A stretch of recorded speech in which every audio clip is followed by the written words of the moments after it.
2 கொரிந்தியர் புஸ்தகத்திலே 10ஆம் அதிகாரத்திலே பவுல் மீது சிலர் வைத்த குற்றச்சாட்டுகளுக்கு பவுல் கொஞ்சம் கோபமாக பதில் கொடுக்கிற காரியத்தை அங்கே சொல்லியிருக்கிறார்.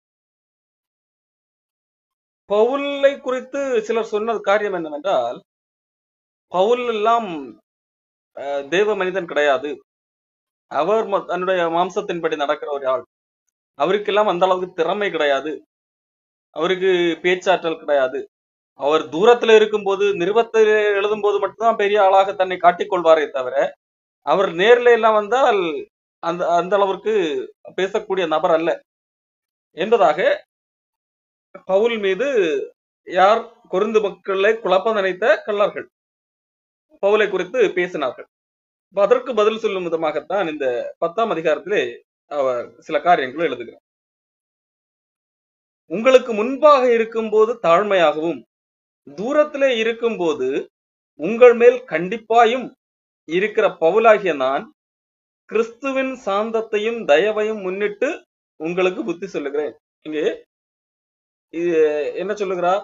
நான் தூரத்திலே இருக்கும்போது, நிருபத்தின் வழியாக எழுதும் போது, அந்த நிருபத்தை படிக்கும் போது உங்கள் மீது கோபத்திலே எழுதும் போது, அதாவது கண்டிப்புடன் எழுதுகிறேன். அதே வேளையிலே உங்கள் பக்கத்திலே இருக்கும்போது எப்படி தாழ்மையாகவும் இந்த அளவுக்கு கண்டிப்பு இல்லாதது போல தோற்றமளிக்கக்கூடியதாக இருக்கு. அப்படிப்பட்ட நான், அப்ப இதை வைத்துதான் பல பவுலை குறித்து பேசினார்கள். ஆகவே அதை வைத்தே பவுல் இங்கே பேசுகிறார். அப்படிப்பட்ட நான் உங்களுக்கு கிறிஸ்துவின் சாந்தத்தையும் தயவையும் முன்னிட்டு உங்களுக்கு ஒரு காரியத்தை சொல்லுகிறேன். எங்களை மாம்சத்தின் படி நடக்கிறவர்கள் என்று எண்ணுகிற சிலரை குறித்து, பவுலை எப்படி சிலர் எண்ணுகிறார்கள்? மாம்சத்தின்படி நடக்கிறவர்கள், பவுல் போன்றவர்கள் மாம்சத்தின்படி நடக்கிறவர்கள், அவர்கள் தேவனால் நடத்தப்படுகிறவர்கள் அல்ல என்பதாக சிலர் எண்ணினார்கள். அந்த விதமாக கொரிந்து சபையில் உள்ள மக்களையும் குழப்ப பார்த்தார்கள். அப்படிப்பட்டவர்களுக்கு பதில் கொடுக்கும் போதுதான் பவுல் சொல்லுகிறார், எங்களை மாம்சத்தின்படி நடக்கிறவர்கள் என்று எண்ணுகிற சிலர், அந்த சிலரை குறித்து நான் கண்டிப்பாக இருக்க வேண்டும் என்று நினைத்திருக்கிற தைரியத்தோட உங்கள் முன்பாக இருக்கும்போது நான் கண்டிப்புள்ளவனாக இராதபடிக்கு நீங்கள் எச்சரிக்கையாக இருக்க உங்களை வேண்டிக் கொள்ளுகிறேன். நான் நேரில் வரும்போது நான் கண்டிப்பாக இருக்க போகிறேன். யாரிடத்திலே? என்னை குறித்து சிலர் பேசியிருக்கிறார்கள் அல்லவா? என்ன பேசியிருக்கிறார்கள்? நான் மாம்சத்தின்படி நடக்கிறவர்கள் என்று சொல்லி பேசியிருக்கிறார்கள். அப்படிப்பட்டவர்களிடத்திலே நான் கண்டிப்பாக இருப்பேன். நேரில் வரும்போது கண்டிப்பாக இருப்பேன். அப்படி அவர்களிடத்திலே கண்டிப்பாக இருக்கும்போது கொரிந்து சபை மக்களாகிய உங்களிடத்திலும் கண்டிப்பாக இராதபடிக்கு நீங்கள் சரியாக நடந்து கொள்ளுங்கள். அதிலே நீங்கள் எச்சரிக்கையாக இருக்க வேண்டும் என்று சொல்லி நீங்கள் பவுல் சொல்லுகிறார். காரணம், அவர்களுக்கிடத்திலே நான் ஏன் கண்டிப்பாக இருக்க வேண்டும் என்பதற்கு எனக்கு காரணம் இருக்கிறது. இப்போ உங்களிடத்திலே கண்டிப்பாக இருக்க வேண்டுமா வேண்டாமா என்பது நீங்கள் நடந்து கொள்ளுகிற விதத்தை பொறுத்தது. நீங்களும் அவர்களைப் போல அந்த என் மீது குற்றம் சுமத்துகிறார்களோ அவர்களைப் போலத்தான் நீங்களும் இருப்பீர்கள் என்று சொன்னால், அல்லது அதை நம்பிக்கொண்டு குழப்பத்தில் இருப்பீர்கள் என்று சொன்னால் உங்களிடத்திலே நான் கண்டிப்பை காட்ட வேண்டியிருக்கும். ஆகவே நீங்கள் அப்படி இராதபடிக்கு எச்சரிக்கையாக இருங்கள் என்பதாக பவுல் சொல்லுகிறார். காரணம், பவுலை குறித்து என்ன சொன்னார்கள்? அவர் நேரிலே வரும்போது அவர் ஒன்றும் பெரிய ஆளை கிடையாது. அவர் தூரத்துல எல்லாம் இருந்து பார்க்கும்போது, தூரத்துல இருந்து எழுதும் போது பெருசா எழுதுவார். பக்கத்துல இருந்து பார்த்தாதான் தெரியும் அவருக்கு என்னது, உன்னால் அவரால் சரியா பேசக்கூட முடியாது என்பதாக சொன்னார்கள். நாங்கள் மாம்சத்தின்படி நடக்கிறவர்கள் என்று சொல்லி அவர்கள் சொன்னார்கள் அல்லவா? ஆமாம், நாங்கள் மாம்சத்தின்படி நடக்கிறவர்கள் தான். அவர்கள் சொல்லுகிறபடியான மாம்சத்தின்படி நடக்கிறவர்கள் அல்ல. நாங்கள் மாம்சத்தின்படி நடக்கிறவர்கள் என்று சொன்னால் எல்லா மனிதர்களைப் போல ரத்தமும் மாம்சமும் உடையவர் மனிதர்கள். எல்லா மனிதர்களைப் போல எல்லா மனிதர்களுக்கும் வரக்கூடிய அதே சோதனைகள் எல்லாம் எங்களுக்கும் வருகிறது. எல்லா மனிதர்களுக்கு உள்ளது போன்ற பாடுகள் எங்களுக்கு வருகிறது. ஆகவே நாங்கள் மாம்சத்திலே தான் இருக்கிறோம். ஆகவே மாம்சத்தின்படி நடக்கிறோம். ஆனால் இந்த மாம்சத்தின்படி நடக்கிற போது மாம்சத்தின்படி போர் செய்கிறவர்கள் அல்ல. எல்லா மனிதர்களும் தங்களுக்கு ஒரு பிரச்சனை வரும்போது அதை எப்படி ஹேண்டில் பண்ணுவார்கள்? மாம்சத்தின்படி போர் செய்கிறவர்களாக இருப்பார்கள். மாம்சத்திற்கு ஏற்றபடி போர் செய்கிறவர்களாக இருப்பார்கள். மாம்சத்துக்கு ஏற்ற போர் இது. தன் ஒரு காரியத்தை வெற்றி பெற வேண்டும் என்று சொன்னால் அதுக்கு அதை சாதிப்பதற்காக வன்முறையை கையாள்வது, அதற்கென்று ஆயுதங்களை ஏந்துவது, தங்களுடைய கொள்கையை நிலைநாட்டுவதற்காக வன்முறையை கையாளுவதுதான் காலாகாலமாக பல்வேறு விதமான மதங்கள் செய்து கொண்டு வந்திருக்கிறது. என் கிறிஸ்தவ மதமும் அதை செய்திருக்கிறது. அப்போ அது மாம்சத்துக்கு ஏற்றபடி போராடுவது. ஆனால் எங்களுடைய போராட்டம் நாங்கள்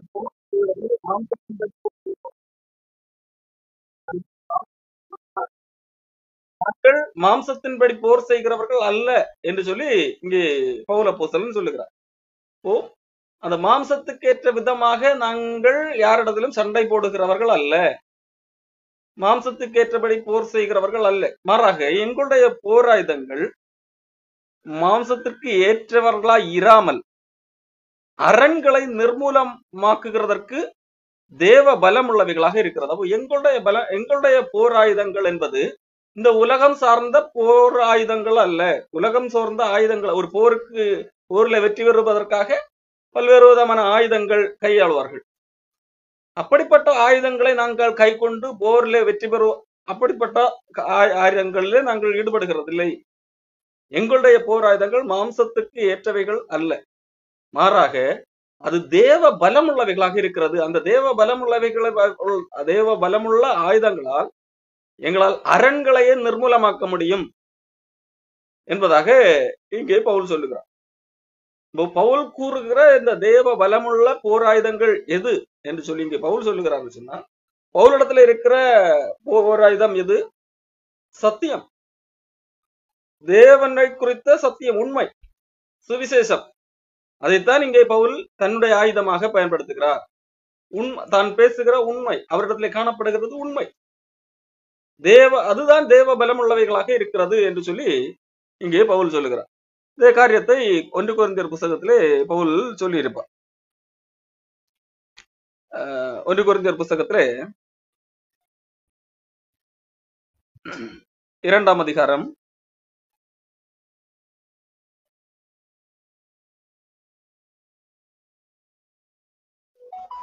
13ஆம் வசனம், நாங்கள் மனுஷ ஞானம் போதிக்கிற வார்த்தைகளாலே பேசாமல் பரிசுத்த ஆவி போதிக்கிற வார்த்தைகளாலே பேசி ஆவிக்குரியவைகளை ஆவிக்குரியவைகளோடு சம்பந்தப்படுத்தி காண்பிக்கிறோம் என்று சொல்லி பேசுகிறார்.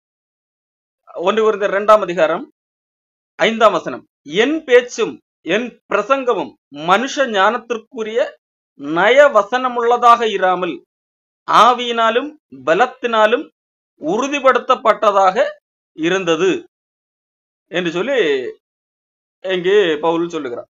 அப்போ பவுல் எதை நம்பவில்லை? இந்த உலகத்தின்படியாக போர் செய்கிறதை நம்பவில்லை. உலகத்தின்படியாக எப்படியாகிலும் சாதுரியமாக பேசி வெற்றி கொள்ளலாம், அதையும் பவுல் இங்கே நம்பவில்லை. மாறாக பவுல் சொல்லுகிறார், என் பேச்சு என் பிரசங்கம் மனுஷ ஞானத்துக்குரியதாக நயவசனிப்புள்ளதாக இராமல் மாறாக ஆவியினாலும் பலத்தினாலும் உறுதிப்படுத்தப்பட்டதாக இருந்தது என்று சொல்லி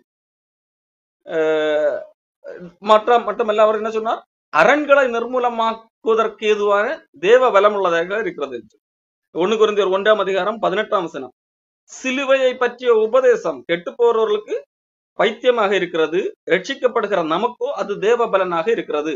இப்போ பவுல் கூறுகிற தேவ பலனுக்கு ஏதுவான அந்த போர் ஆயுதமாக எதை சொல்லுகிறார் என்று சொன்னால் சத்தியம். தான் சத்தியம் பேசுகிறதைத்தான் இங்கே போர் ஆயுதம் என்று சொல்லி பவுல் இங்கு கூறுகிறார். 1 கொரிந்தியர் 1ஆம் அதிகாரம் 20ஆம் வசனம், இவ்வுலகத்தின் ஞானத்தை தேவன் பைத்தியமாக்கவில்லையா என்று சொல்லி சொல்லுகிறார். 1 கொரிந்தியர் 1:21, எப்படி எனில் தேவ ஞானத்துக்கு ஏற்றபடி உலகமானது சுய ஞானத்தினாலே தேவனை அறியாதிருக்கையில் பைத்தியமாக தோன்றுகிற பிரசங்கத்தினாலே விசுவாசிகளை ரட்சிக்க தேவனுக்கு பிரியமாயிற்று. இந்த உலகம் சுய ஞானத்தினாலே இருக்கின்ற பட்சத்தினால் தேவனை அறியாதிருக்கிறது. அதே வேளையிலே இது எந்த தேவனை பற்றிய அறிகின்ற உண்மை அல்லது இந்த பிரசங்கம் பைத்தியமாக தோன்றக்கூடியதாக இருக்கிறது. அந்த பைத்தியமாக தோன்றக்கூடிய பிரசங்கத்தினாலே தான் விசுவாசிகளை ரட்சிப்பதற்கு தேவனுக்கு பிரியமாக இருக்கிறது என்று சொல்லி பார்க்கிறோம். 1 கொரிந்தியர் 2:14, ஜென்ம சுபாவமான மனுஷனோ தேவனுடைய ஆவிக்குரியவைகளை ஏற்றுக்கொள்ள மாட்டான், அவைகள் அவனுக்கு பைத்தியமாக தோன்றும், அவைகள் ஆவிக்கேற்ற பிரகாரமாய் ஆராய்ந்து நிதானிக்கப்படுபவைகள் ஆனதனால் அவைகளை அறியவும் மாட்டான். 1 கொரிந்தியர் 3:19 இவ்வுலகத்தின் ஞானம் தேவனுக்கு முன்பாக பைத்தியமாக இருக்கிறது என்று சொல்லப்படும். அப்போ இந்த உலகத்தின் மக்களுக்கு உண்மைகள், சத்தியம், தேவன் வெளிப்படுத்தி இருக்கிற உண்மை சத்தியம், அது பைத்தியமாக தோன்றுகிறது. அதே வேளையிலே ஆண்டவருக்கு இந்த உலகத்தின் ஞானம் தேவனுக்கு முன்பாக பைத்தியமாக தோன்றுகிறது. இந்த உலகத்தின் மக்களுக்கு தேவனுடைய ஞானம், தேவன் வெளிப்படுத்தி தந்த உண்மைகள், அது பைத்தியமாக தோன்றுகிறது. ஆனால் தேவனுக்கு முன்பாக எது பைத்தியமாக தோன்றுகிறது? இந்த உலக மக்கள் ஒரு ஞானம் என்று சொல்லி பேர் கொண்டு நடக்கிறார்கள் அல்லவா, அது அவர்களுக்கு பைத்தியமாக தோன்றுகிறது. இப்போ பவுல் சொல்லுகிறார், இந்த உலக மக்களுக்கு பைத்தியமாக தோன்றுகிற பிரசங்கம் அது ரட்சிக்கப்படுகிற நமக்கு தேவ பலனாக இருக்கிறது. அது கெட்டு போறவர்களுக்கு பைத்தியமாக இருக்கிறது. ஓகே, ரட்சிக்கப்படுகிற நமக்கு தேவ பலனாக இருக்கிறது என்று சொல்லுகிறார்.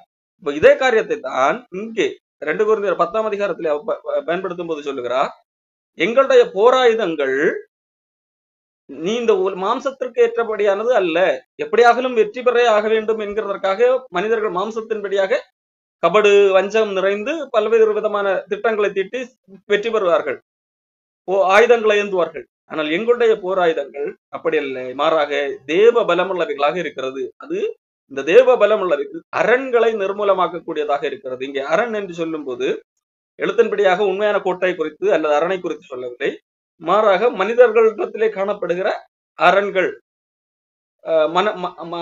மனம், மனித மனங்கள் கடவுளை அறியாமல் கோட்டை தடுக்கப்பட்டிருக்கும் அல்லவா, அந்த அரண்களை நிர்மூலமாக்குகிறதை குறித்து இங்கே பவுல் பேசுகிறார். அது கீழே உள்ள வசனங்களை நாம் பார்க்கும்போது தெரியும்.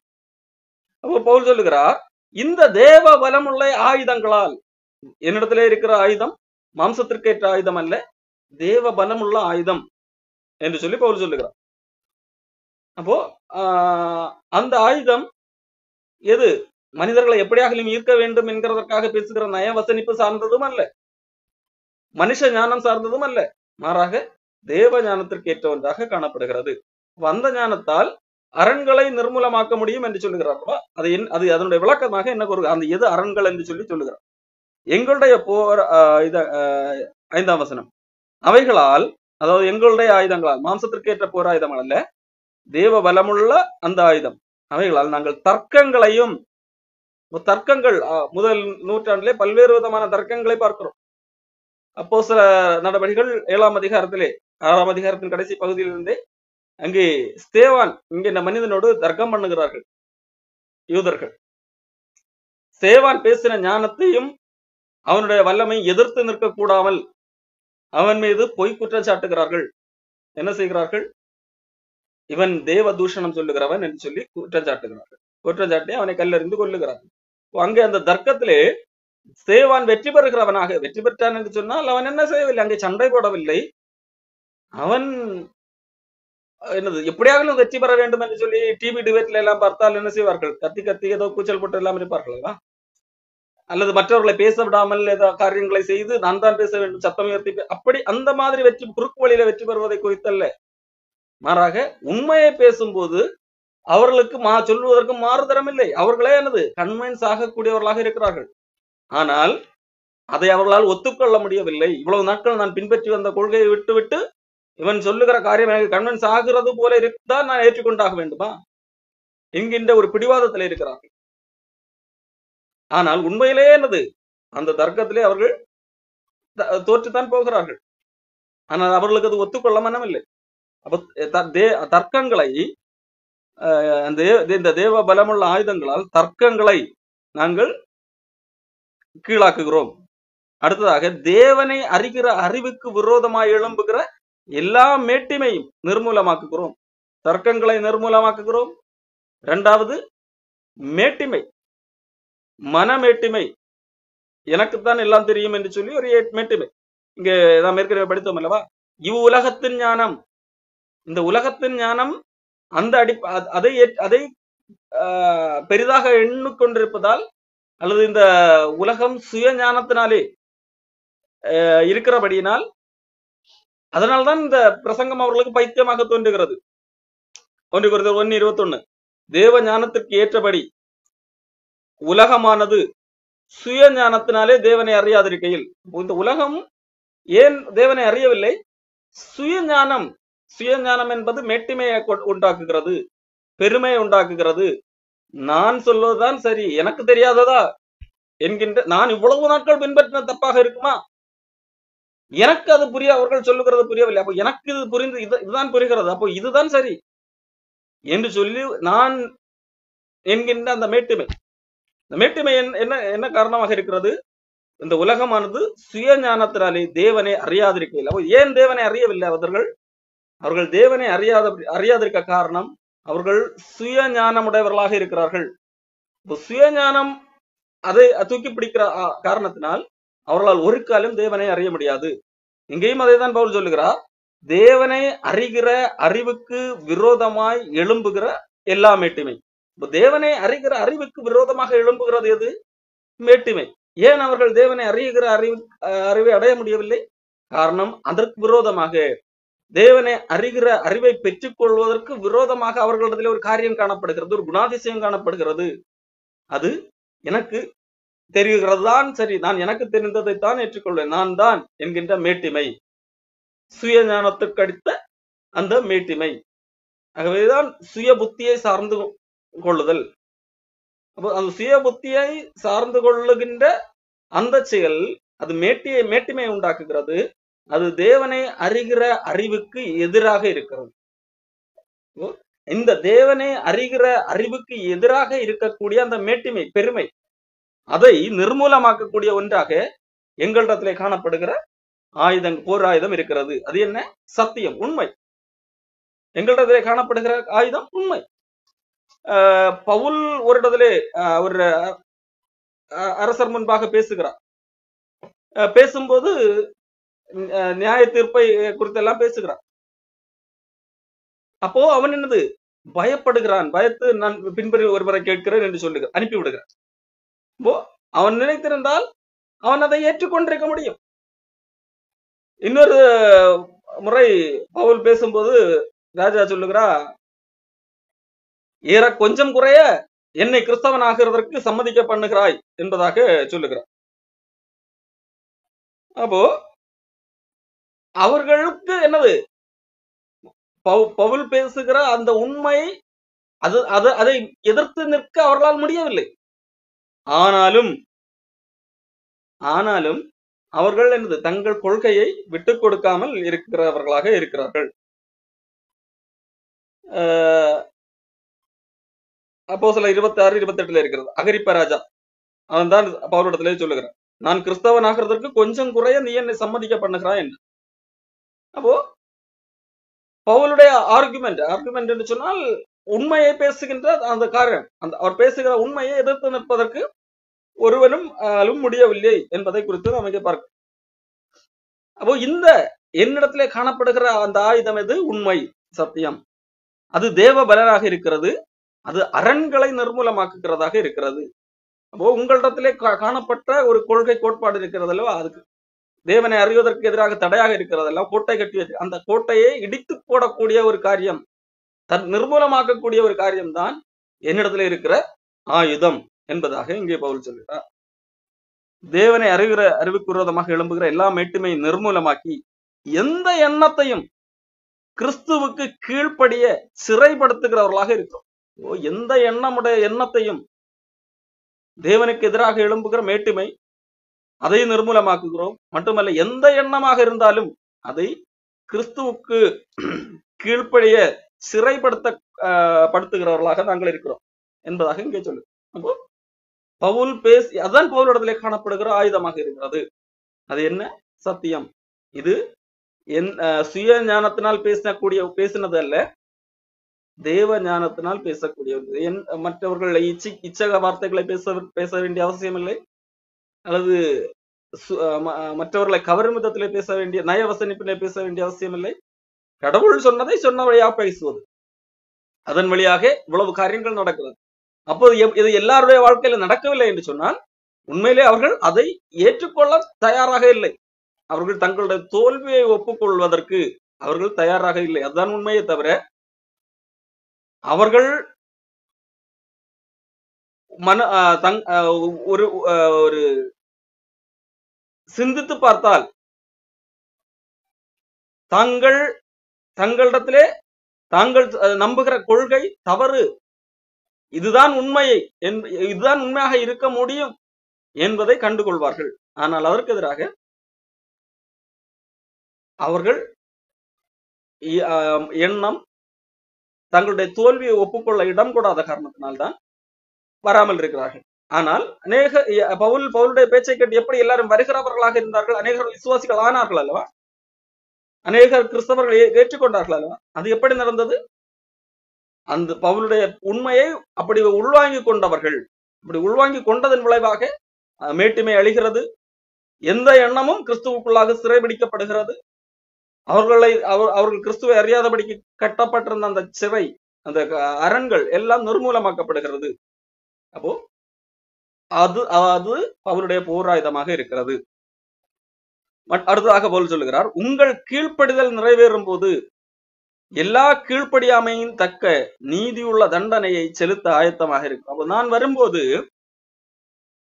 நீங்கள் கீழ்ப்படிதல்ல இன்னும் வளரும் போது, அதாவது இப்பொழுது பவுல் பேசுகிற அந்த கான்டெக்ஸ்ட் அடிப்படையிலே நீங்கள் இந்த உண்மையை ஏற்றுக்கொண்டு, நான் அங்கே வரும்போது நீங்கள் இந்த உண்மையை ஏற்றுக்கொண்டவர்களாக இருக்கும்போது கீழ்ப்படியாதவர்கள், என்னுடைய இந்த வார்த்தையை ஏற்றுக்கொள்ளாதவர்கள், அவர்கள் மீது நீதியுள்ள தண்டனையை செலுத்த நான் ஆயத்தமாக இருக்கிறேன், அவர்களை தண்டிப்பதற்கு ஆயத்தமாக இருக்கிறேன் என்பதாக சொல்லுகிறார்.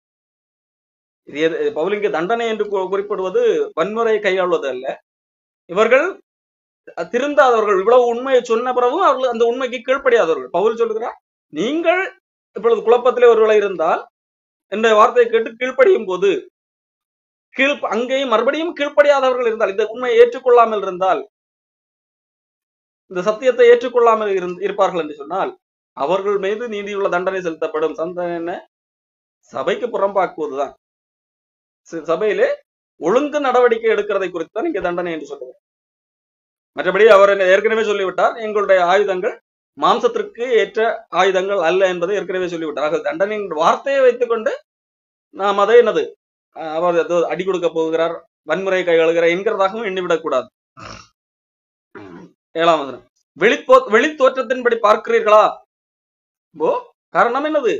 பவுலை எந்த அடிப்படையில் எடை போட்டு பவுல் கூறுகிறதை சத்தியமாக அநேகர் ஏற்றுக்கொள்ளவில்லை, அல்லது பவுலுக்கு எதிராக கிளம்பினவர்களாக இருந்தார்கள். வெளித்தோற்றம், பவுல் கேள்வி கேட்கிறார், வெளித்தோற்றத்தின்படி பார்க்கிறீர்களா? ஒருவன் தன்னை கிறிஸ்துவுக்குரியவன் என்று நம்பினால் தான் கிறிஸ்துவுக்குரியவனாக இருக்கிறது போல நாங்களும் கிறிஸ்துவுக்குரியவர்கள் என்று அவன் தன்னிலே தானே சிந்தித்து கடவன். ஒருவன் ஒருவன் கிறிஸ்துவுக்குரியவன் என்று சொல்லி நம்பினால் நாங்களும் கிறிஸ்துவுக்குரியவர்கள் என்பதை சிந்தித்து கடவன். ஒருவேளை நீங்கள் கிறிஸ்துவுக்குரியவர்கள் என்று நம்பிக்கொண்டு அதே வேளையிலே நாங்கள் அப்போஸ்தலர்கள் ஆகிய எங்களை நீங்கள் கிறிஸ்துவுக்குரியவர்கள் என்று சொல்லி உங்களால் ஏற்றுக்கொள்ள முடியவில்லை என்றால், நாங்கள் கூறுகிற உபதேசத்தின் அடிப்படையில் இவர்கள் கிறிஸ்துவுக்குரியவர்கள் அல்ல என்பதாக நீங்கள் சிந்திப்பீர்கள் என்று சொன்னால் உண்மையிலே நீங்களும் கிறிஸ்துவுக்குரியவர்களாக இருக்க முடியாது. பொருள். அப்போ நீங்கள் தவறான ஒரு மார்க்கத்தை பின்பற்றி அது கிறிஸ்துவுக்குரியவர்கள் என்று சொல்லி தவறாக நம்பிக்கொண்டிருக்கிறீர்கள். ஏன் பவுலை ஏன் அவர்கள் அப்படி ஒருவேளை பவுலை அவர்கள் தங்களை கிறிஸ்துவுக்குரியவர்கள் என்று எண்ணிக்கொண்டு பவுல் உள்ளிட்டோரை கிறிஸ்துவுக்குரியவர்கள் என்று அவர்களால் ஏற்றுக்கொள்ள முடியவில்லை என்று அதற்கு காரணம் என்னவாக இருக்கும்? அவர்கள் வெளித்தோற்றத்தின்படி பார்க்கிறவர்களாக இருப்பார்கள். வெளித்தோற்றத்தின்படி பவுல் கிறிஸ்தவர் என்று சொல்லிக் கொள்கிறார், எப்படி துன்பப்பட முடியும்? வெளித்தோற்றத்தின்படி அவர் லுக்கு நன்றாக இருந்திருக்க வேண்டும் அல்லவா? அப்ப இவர் லுக்கு நன்றாக இல்லை, அவர் கஷ்டப்பட்டு கொண்டிருக்கிறார். வெளித்தோற்றத்தின்படி அவருக்கு சாதுரியமான பேச்சு திறமை எல்லாம் கிடையாது, அப்போ இவர் கிறிஸ்தவராக இருக்க முடியாது என்று ஒருவன் நம்பினான் என்று சொன்னால் நீங்களே கிறிஸ்தவராக இருக்க முடியாது என்பதுதான் பொருள். உண்மையிலே நீங்கள் கிறிஸ்துவுக்குரியவர் என்று எண்ணினால் கண்டிப்பாக நீங்கள் எங்களையும் கிறிஸ்துவுக்குரியவன் என்று எண்ணும்படியாக சிந்தித்து கடவன் என்பதாக இங்கே பவுல் சொல்லுகிறார். மேலும் உங்களை நிர்மூலமாக்குகிறதற்கு அல்ல, உங்களை ஊன்ற கட்டுகிறதற்கு கர்த்தர் எங்களுக்கு கொடுத்த அதிகாரத்தை குறித்து நான் இன்னும் சற்றே அதிகமாக மேன்மை பாராட்டினாலும் நான் வெட்கப்படுவதில்லை. கடவுள் எங்களுக்கு ஒரு அதிகாரத்தை கொடுத்திருக்க, அப்போஸ்தலர் அதிகாரம். அப்போ அந்த அதிகாரத்தை நான் பயன்படுத்துவதற்கு நான் வெட்கப்பட வேண்டியதில்லை. அந்த அதிகாரம் எனக்கு இருக்கிறது என்கிறதை அதை அதை குறித்து நான் பேசுவதற்கு என்னது அது பெருமையாக தோன்றினாலும் அதற்கு குறித்து நான் வெட்கப்படவில்லை. காரணம் அது உண்மை. கடவுள் எங்களுக்கு ஒரு அதிகாரத்தை கொடுத்திருக்கிறார். அது எந்த அதிகாரம் எதற்காக? உங்களை அழித்து போடுவதற்கல்ல, உங்களை கிறிஸ்துவுக்குள்ளாக ஊன்ற கட்டுவதற்கு. ஆகவே அந்த அதிகாரத்தை பயன்படுத்தி உங்களை கண்டிப்பதற்கு எங்களுக்கு உரிமை இருக்கிறது. ஆகவே அதை குறித்து நாங்கள் படமாட்டோம் என்பதாக இங்கு சொல்லுகிறார். நான் நிருபங்களாலே உங்களை பயமுறுத்துகிறவனாய் தோன்றாதபடிக்கு இதை சொல்லுகிறேன். காரணம் எங்களை குறித்து என்ன சிலர் சொல்லி வைத்திருக்கிறார்கள், நான் நிருபங்களினாலே பயமுறுத்துகிறேன், நிருபத்திலே கண்டிப்புள்ளவனாக இருக்கிறேன், நேர்ல வந்தா என்னது ஆளு ரொம்ப வீக்கு, நிருபத்துல மட்டும் தூரத்துல இருக்கும் போது என்ன வேணாலும் என்னது கோபத்துல பேசி விடுவாரு, கண்டிப்பாக பேசுவாரு. ஆனா பக்கத்துல வந்தா அவனால பேச முடியுமா என்கிறதான் பவுல் மீது வைத்த குற்றச்சாட்டு.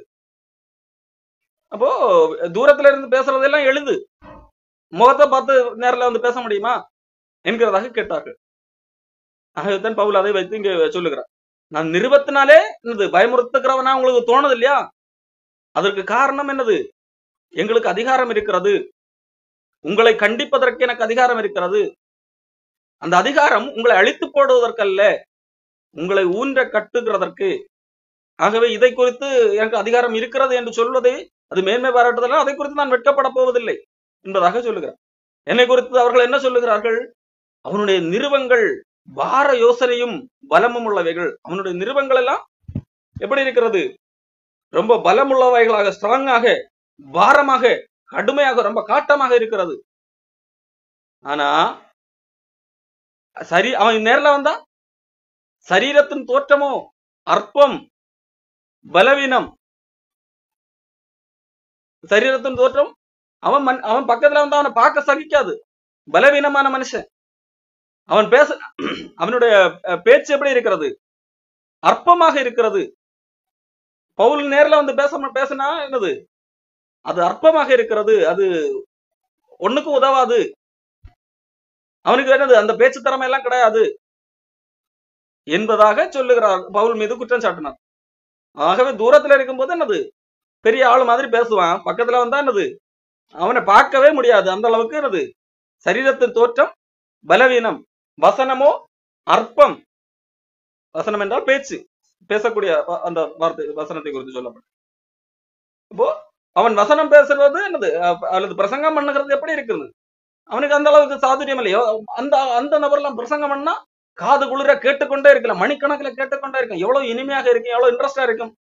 ஆனா பவுல் பேசினால என்னது கேட்கவே முடியாது. அவன் தூரத்துல இருந்து கடிதத்தின் வழியாக எழுதுறான். கடிதத்தின் வழியா பார்க்கும்போது என்னது ரொம்ப காட்டமா ஏதோ பெரிய இவ மாதிரி எழுதுவான். பக்கத்துல வந்து அவனால பேச முடியுமா என்பதாக சில அன்றைக்கு பவுல் மீது குற்றம் சாட்டினவர்கள் இருந்தார்கள். அப்படி சொல்லுகிறவன், அப்படி எங்களை குறித்து சொல்லுகிறவன், நாங்கள் தூரத்திலே இருக்கும் போது எழுதுகிற நிருபங்களால் வசனத்தில் எப்படிப்பட்டவர்களாக இருக்கிறோமோ அப்படிப்பட்டவர்களாகவே சமீபத்தில் இருக்கும் போதும் கிரியையிலும் இருப்போம் என்று சிந்திக்க கடவன். பவுல் சொல்லுகிறா, நாங்கள் நிருபத்துல ஒரு விதமாகவும் இங்க வந்து அப்படி எல்லாம் கிடையாது. நிருபத்திலே எந்த மனநிலையிலே நிருபம் எழுகிறேனோ அதே மனநிலையில தான் இங்கே உங்களிடத்துல நேரிலே வரும்போதும் என்னுடைய செயலிலே நான் செயல்படுவேன். நேரிலே வரும்போதும் என்னது உங்களை மீன்ஸ் பவுலுக்கு எதிராக செயல்படுகிறவர்களை தண்டிப்பேன் என்று சொன்னால் அவர்களை கண்டித்து திருந்தாத பட்சத்திலே சபையை விட்டு அகற்றுவது, இவர்கள் கிறிஸ்துவுக்குரியவர்கள் அல்ல என்று சொல்லி தீர்ப்பு பப்ளிக்காக அனௌன்ஸ் பண்ணுவது. பவுல் அதை ஏற்கனவே கடிதமாக செய்திருக்கிறார். அப்போ நான் நேரிலே வரும்போது கிரியையிலும் இப்படித்தான் இருப்பேன் என்பதை நான் உங்களுக்கு காட்டப் போகிறேன், அதை என்பதை நீங்கள் சிந்தித்து வைத்துக் கொள்ளுங்கள் என்பதாக சொல்லுகிறார். ஏன் பவுல் இந்த அளவுக்கு காட்டமாக அல்லது கோபமாக இந்த இடத்துல எழுதுகிறார் சொன்னால், அந்த அளவிற்கு பவுலுடைய தோற்றத்தை கொண்டு அவர்கள் மக்களை குழப்புகிறார்கள். பவுலுடைய தோற்றத்தை பார்த்தீங்களா? அவன் பேசுனதை கேட்டிருக்கீங்களா? நேரில் அவன் அதாவது நிருபத்தில் எழுதுறத என்ன பார்த்திருக்கீங்க? அவனுடைய பேச்சை நீங்க கேட்டிருக்கீங்களா? அவன் எப்படிப்பட்டவன் தெரியுமா? அவனோட லுக் எல்லாம் நல்லா கிடையாது. அவன் எப்படி தேவ ஊழியனாக இருக்க முடியும்? தூரத்துல இருந்து கடிதம் வழியாக ரொம்ப ஸ்ட்ராங்கா எழுதுறதெல்லாம் ரொம்ப ஈஸி. ஆகவே பவுலை யாரும் நம்பாதீர்கள், பவுலையே என்னது யாரும் பின்பற்றி போகாதீர்கள், அவன் மாம்சத்தின்படி நடக்கிறவன் என்பதாக பவுல் மீது உள்ள சில வன்மத்தை சிலர் கொண்டிருந்தார்கள். அதை கொரிந்து சபையில பரப்ப நினைத்தார்கள். கொரிந்து மக்கள் எல்லாரும் அப்படி என்கிறதல்ல, கொரிந்து மக்களை குழப்பக்கூடியவர்கள் அங்கே இருந்தார்கள் சிலர். ஆகவே அவர்களுக்கு எதிராக இங்கே பவுல் எழுதுகிறார். அவர்களுடைய வாய வலையிலே இந்த கொரிந்து மக்கள் யாரும் விழுந்து விடக் கூடாது என்பதற்காக இவ்வளவு காட்டமாக எழுதுகிறார். காரணம், உண்மையிலேயே பவுல் கடவுளால் அழைக்கப்பட்டவர். பவுலுக்கு அந்த அதிகாரத்தை கடவுள் கொடுத்திருக்கிறார். ஆகவே அதை எழுதுகிறார். ஆகிலும் தங்களை தாங்களே மெச்சிக்கொள்ளுகிற சிலருக்கு நாங்கள் எங்களை சரியாகவும் ஒப்பிடவும் துணிய மாட்டோம். தங்களை கொண்டு தாங்களே அளந்து கொண்டு தங்களுக்கே தங்களை ஒப்பிட்டுக் கொள்ளுகிற அவர்கள் புத்திமான்கள் அல்ல. பவுலை குறை சொல்லுகிறவர்கள் எப்படிப்பட்டவர்களாக இருக்கிறார்கள்? தங்களை குறித்து தங்களை பெருமை பாராட்டுகிறவர்களாக இருக்கிறார்கள். தங்களை குறித்து தாங்களே அளந்து கொண்டு நாங்கள் தான் பெரிது, பவுல் எல்லாம் ஆளை கிடையாது என்கிறது போல சொல்லுகிறவர்களாக இருக்கிறார்கள். அவர்கள் எந்த அடிப்படையிலே பார்த்து தீர்ப்பு செய்கிறார்கள்? தோற்றத்தின் அடிப்படையிலே, வெளி தோற்றத்தின்படி பார்த்து நாங்கள் தான் பெரிய ஆள் என்று சொல்லி தங்களுக்கு தாங்களே தம்பட்டம் அடிக்கிறவர்களாக இருக்கிறார்கள். அதே வேளையிலே நாங்கள் அளவுக்கு மிஞ்சி மேன்மை பாராட்டாமல் உங்களிடம் வரைக்கும் வந்தற்றத்தக்கதாக தேவன் எங்களுக்கு அளந்து பகிர்ந்த அளவு பிரமாணத்தின்படியே மேன்மை பாராட்டுகிறோம். பவுல் என்ன சொல்லுகிறார்? நாங்கள் அது இல்லாததை குறித்து ஒரு காலம் பெருமை பாராட்ட மாட்டோம். கடவுள் எதை எங்களை கொண்டு செய்தாரோ அதை குறித்து மட்டுமே நாங்கள் சொல்லுவோம். நாங்கள் செய்யாததை செய்ததாக சொல்ல மாட்டோம். அதைத்தான் இங்கே சொல்லுகிறார். நாங்கள் அளவுக்கு மிஞ்சி, நாங்கள் செய்யாததுக்கு மிஞ்சி அல்லது நாங்கள் உங்களதை எதையும் சொல்ல மாட்டோம். உங்களிடத்திலே பாராட்டாமல் உங்களிடம் வரைக்கும் வந்தெட்டத்தக்கதாக உங்களிடத்திலே நாங்கள் வந்திருக்கிறோம். அது வரைக்கும் தான் என்னது, நாங்கள் எதை செய்தோமோ அதை மட்டும்தான் சொல்லுவோம். எங்கள் அளவை கடந்து மற்றவர்களுடைய வேலைக்குட்பட்டு மேன்மை, மற்றவங்க செஞ்ச வேலையை நாங்க செஞ்சதா இல்லானது மேன்மை பாராட்ட மாட்டோம். காரணம், தங்களை கொண்டு தாங்களே மேன்மை பாராட்டுகிறவர்கள் தங்களுக்கு தாங்களே அளவுகோலாக இருக்கிறார்கள். அவர்கள் தங்களுடைய தங்களை குறித்து தாங்கள் சும்மா பெருமை பாராட்டுகிறார்கள். ஆனால் நாங்கள் கடவுள் எங்களை கொண்டு நடப்பித்தவர்களை சொல்லுகிறோமே தவிர அதை தான் இங்க மேன்மை பாராட்டுதல் என்று சொல்லுகிறார். உண்மையில் அதை பெருமைப்படுத்துகிறோம் என்று இங்கே எழுதினாலும் அதனுடைய முடிவிலே பார்க்கும்போது பவுல் உண்மையிலே அதை பெருமைப்படுத்துகிறோம் என்கிற அர்த்தத்திலே அதை எழுதவில்லை என்பதை நான் காண முடியும். நாங்கள் உங்களிடத்திலே சொல்லுகிறோம், அதை அவர்கள் மேன்மை பாராட்டுதலாக எடுத்துக் கொள்ளுகிறார்கள் என்கிறதற்காகத்தான் பவுலும் அந்த வார்த்தை பயன்படுத்துகிறார். நாங்கள் செய்யாததை செய்ததாக சொல்வதில்லை. கடவுள் எங்களை குறித்து எங்களை கொண்டு நடப்பித்தவைகளைத்தான் நாங்கள் சொல்லுகிறோம். எங்கள் அளவுக்கு மிஞ்சி நாங்கள் எங்களை கொண்டு எதை செய்தாரோ அதை மட்டுமே சொல்லுகிறோம். எங்கள் அளவு கடந்து மற்றவர்கள் செய்த வேலையை நாங்கள் செய்ததாக சொல்ல மாட்டோம்.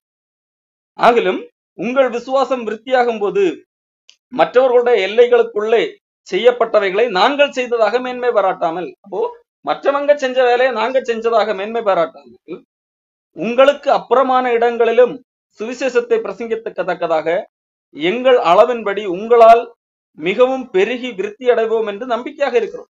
அதே வேளையில மற்றவங்க செஞ்ச வேலையை நாங்க செஞ்சதா சொல்ல மாட்டோம். அதே வேளையில உங்கள் மூலமாக நாங்களே என்னது இன்னும் மற்ற இடங்கள்ல நாங்கள் பெருக முடியும், இன்னும் கடவுளுடைய வேலையை செய்ய முடியும் என்று நாங்கள் நம்பிக்கையாக இருக்கிறோம்.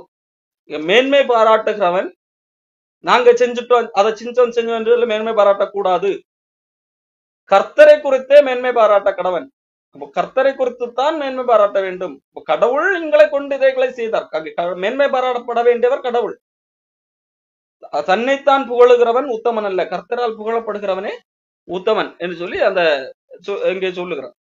இதற்கு காரணம் என்னவென்றால் பவுலை குற்றம் சாட்டினவர்கள் எல்லாரும் தங்களை தாங்களே மேன்மை பாராட்டுகிறவர்களாக இருந்தார்கள். எந்த அடிப்படையிலே? தோற்றத்தின் அடிப்படையில், வெளி தோற்றத்தின் அடிப்படையிலே, வெளி பேச்சு திறமை அடிப்படையிலே நய வசனிப்பாக பேசுகிறார்கள், மற்றவர்களை கவரும் விதத்திலே பேசுகிறார்கள் என்கிற அடிப்படையில். பவுலுக்கு இதெல்லாம் தெரியாது. பவுல் நிருபத்துல வேணா அவ்வளவு காட்டமெல்லாம் பேசலாம், நேரில் வந்து அவனால பேச முடியுமா? அவன் சரீரம் தோற்றத்தை என்னைக்காவது பார்த்திருக்கீங்களா? ரொம்ப என்னது பலவீனம், சரீரத்தின் தோற்றம் பலவீனமும் வசனம், அதாவது அவனுடைய பேச்சு அற்பமாக இருக்கிறது என்று சொல்லி பவுலை குற்றம் சாட்டினவர்களாக இருந்தார்.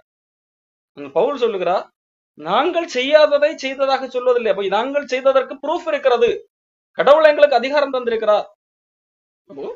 நீங்களே சிந்தித்து பாருங்கள். உங்களை நீங்கள் ஒருவன் கிறிஸ்தவருக்குரியவன் என்று உங்களை நீங்கள் எண்ணிக்கொண்டால் அவன் எங்களையும் அப்படி எண்ணித்தான் ஆக வேண்டும். அதற்கு ஏற்றவர் சிந்திக்க கடவன். ஒருவேளை உங்களை நீங்கள் கிறிஸ்தவன் என்று எண்ணிக்கொண்டு எங்களை அப்படி கிறிஸ்துவுக்குரியவன் என்று ஏற்றுக்கொள்ள முடியவில்லை என்று சொன்னால் அந்த கள்ளப்போதர்களுடைய பேச்சை கேட்டு உண்மையிலே நீங்கள் கிறிஸ்தவர்களாக இருக்க முடியாது. அதான் இங்கே பவுல் சொல்ல வருகிற காரியம். அப்போ பவுல் அடுத்ததாக சொல்லுகிறார், பவுல் மீது வைத்த குற்றச்சாட்டி பவுல் மாம்சத்தின்படி நடக்கிறவர். பவுல் சொல்லுங்க, இல்லை இல்லை, நாங்கள் மாம்சத்தின்படி நடக்கிறவர்கள், அதாவது மாம்சத்திலே நடக்கிறோம். எல்லா மனிதர்களைப் போல நாங்களும் பாடுள்ள மனிதர்கள் தான், எங்களுக்கும் சோதனைகள் உண்டு, பிரச்சனைகள் உண்டு. ஆனால் எல்லா மனிதர்களைப் போல நாங்கள் மாம்சத்தின்படி போர் செய்கிறவர்கள் அல்ல, மாம்சத்துக்கேற்ற போர் செய்கிறவர்கள் அல்ல. நாங்கள் எங்களுடைய போராயுதங்கள் தேவ பலமுள்ளவர்களாக இருக்கிறது. அந்த தேவ பலமுள்ள போராயுதம் அரண்களை நிர்மூலமாக்கக்கூடிய ஒன்றாக இருக்கிறது. அரண்களை நிர்மூலமாக்குறது என்று சொன்னால் மனக்கோட்டைகளை உடைத்தருகிற மனதிலே கட்டப்பட்டிருக்கிற அரண்கள். அது எப்படி நாங்கள் உடைத்தருகிறோம்? சத்தியம். அந்த ஆயுதம் எது? சத்தியம். அதுதான் தேவ பலம் உள்ளதா என்று சொல்லி பவுலப்போஸ்தலன் சொல்லி இருக்கிறார். அதன் மூலமாக நாங்கள் தர்க்கங்களை நிர்மூலமாக்குகிறோம்.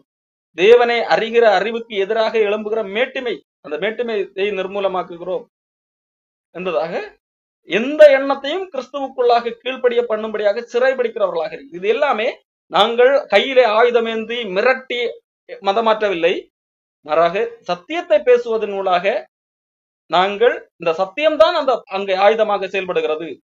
இந்த சத்தியத்தின் மூலமாகவே நாங்கள் என்னது இந்த எல்லா எண்ணங்களையும் கீழ்ப்படிய பண்ணுகிறவர்களாக இருக்கிறோம் என்பதாக இங்கே பவுல் சொல்லு. ஆகவே பவுல் மீது வைக்கப்பட்ட குற்றச்சாட்டுகளுக்கு ஒரு பதில் காட்டமாக கோபமாக பதில் சொல்லக்கூடிய ஒரு பகுதியாகத்தான் இது இருக்கிறது. அடுத்த வாரத்தை தொடர்ந்து வேற ஒரு காரியத்தை